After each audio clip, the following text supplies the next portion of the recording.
내 인생에 용기가 되어준 한마디. 해가 질 때까지 분을 품지 말라. 성서에 있는 이 말을 저는 늘 가슴에 품고 삽니다. 단 하루를 살아도 화를 내게 되는 크고 작은 일들이 끊임없이 일어나기 때문입니다.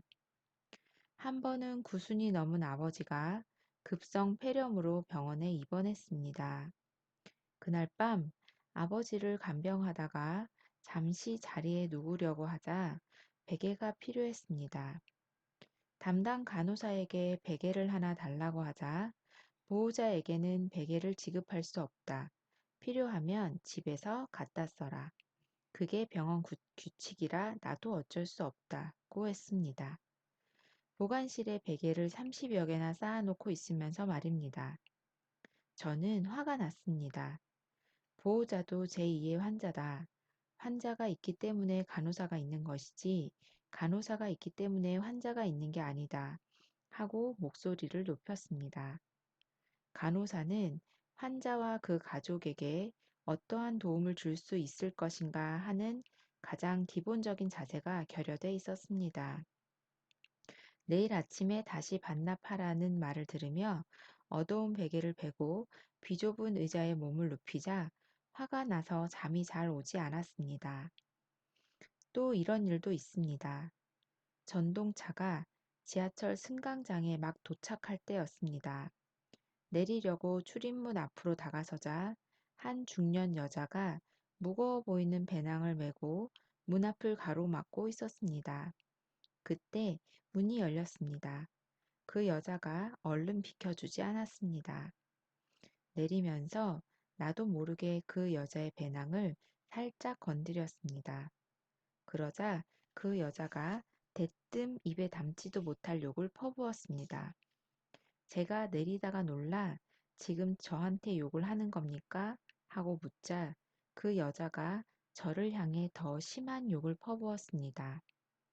주변 사람들은 그 여자한테 무슨 몹쓸 짓을 해서 욕을 얻어먹는다고 생각하는지 자꾸 저를 쳐다보았습니다.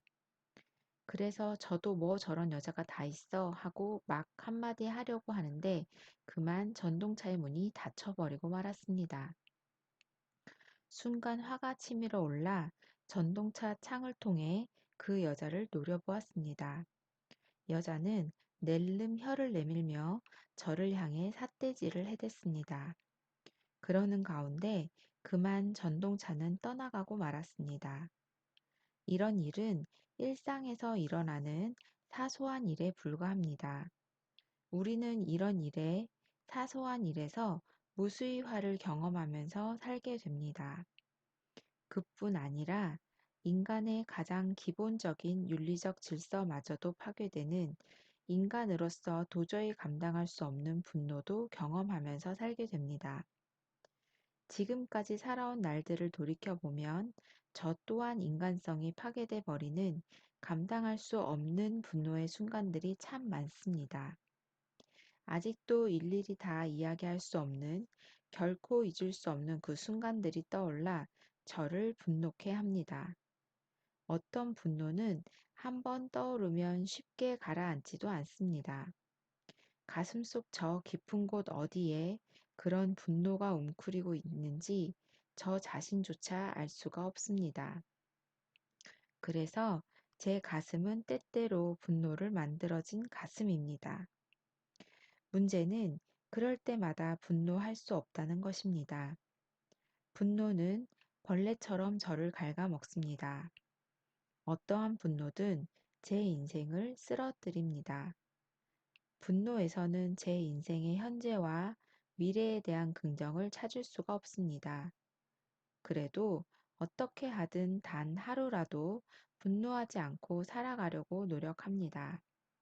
그렇지만 그게 마음먹은 대로 잘 되지 않습니다. 어쩔 수 없이 분노의 가슴을 지닌 채 하루하루 살아가게 됩니다. 그런데 오늘의 제 삶이 그나마 건강하게 유지되고 있는 까닭은 바로 해가 질 때까지 분을 품지 말라는 이 말씀 덕분입니다. 이 말씀은 제 분노의 가슴을 부드러운 손길로 씻어주고 재워줍니다. 더러워진 제 몸을 씻어주는 맑고 따뜻한 물과 같습니다. 하루를 다 마무리하고 잠자리에 들었을 때 저는 이 말씀을 보석처럼 꺼내 생각합니다. 해가 질 때까지 오늘의 분을 다 풀었는지 아니면 그대로 품고 잠자리에 들었는지 생각합니다. 만일 오늘 하루의 분을 다 풀지 않고 잠자리에 들었다면 지금이라도 분을 풀어버려야 한다는 생각을 하다가 잠이 듭니다. 그렇게 하면 그날 하루의 분이 다소 풀립니다. 하루가 모여 1년이 되고 1년이 모여 인생이 되기 때문에 그때그때 분을 푼다면 제 인생 전체에 쌓일 분노의 양은 그리 많지 않을 것입니다.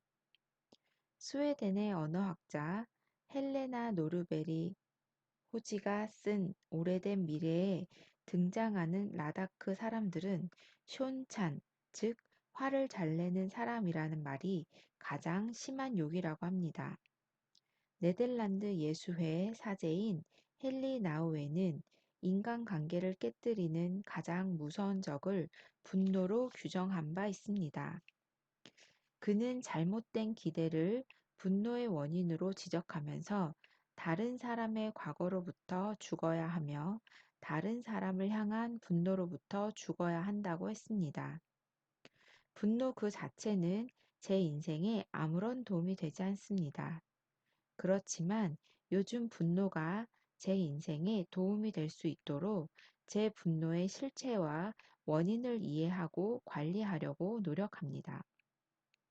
그러나 참을 인자 세계가 살인을 막는다는 속담도 있고 참는 자에게 복이 있다는 성서 말씀도 있지만 단순히 인내만으로 분노를 관리하기는 어렵습니다. 그래서 인생과 인간에 대한 비현실적인 기대를 버리려고 노력하기도 하고 화를 나게 하는 상대에 대해 긍정적인 면을 찾아보려고 노력하기도 합니다. 증오보다 더 심한 고통이 없듯이 인내만큼 굳건한 정신도 없다. 집 밖에서 뜻밖의 보물을 발견한 것처럼 분노를 인내와 관용을 수용하는 기회로 삼고 그런 값진 기회를 준 이에게 감사하라. 달라이 라마의 이 말씀도 깊게 생각하면서 항상 증오심을 품지 않으려고 노력합니다. 그러나 그게 노력해도 잘 안 됩니다. 달라이 라마는 분노를 수행의 기회로 전환시킬 수 있을지 몰라도 저 같은 평범한 인간에겐 참으로 어려운 일입니다. 그 순간 화를 참음으로써 화가 그쳤다 하더라도 시간이 지날수록 더 화가 나게 됩니다. 틴 낙한 스님도 화가 풀리면 인생도 풀린다면서 화가 난 상태에서는 아무 말이나 행동을 하지 않으려고 애써야 한다고 했습니다. 그러나 저는 화가 나면 하지 말아야 할 말을 더 하게 됩니다. 부부싸움을 하다가 제 아내가 지금까지 당신하고 살면서 단 한 번도 행복한 적이 없었어 라고 말한 것은 그녀 또한 화가 났을 때 아무 말이나 했기 때문입니다. 물론 저도 그래, 나도 단 한 번도 없었어 하고 말했지만 이 말 때문에 제가 상처 입은 것처럼 제 아내 또한 상처를 입었을 것입니다. 틱 낙한 스님은 화는 일차적으로 나 자신에게 책임이 있는 것이므로 안갚음을 해서는 안 된다고 하셨지만 그렇게 안갚음을 하게 됩니다.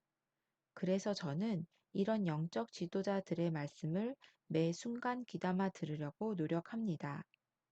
수도원의 아버지로 불리는 베네딕토 성인이 1500여 년 전 이탈리아 몬테카시노에 세운 성 베네딕토 수녀원에는 보다 나은 공동체 생활을 위해 7가지 수도 규칙이 있습니다. 그 중에 분노를 행동으로 옮기지 말라. 다툼이 있었으면 해가 지기 전에 바로 화해하라는 규칙이 있습니다.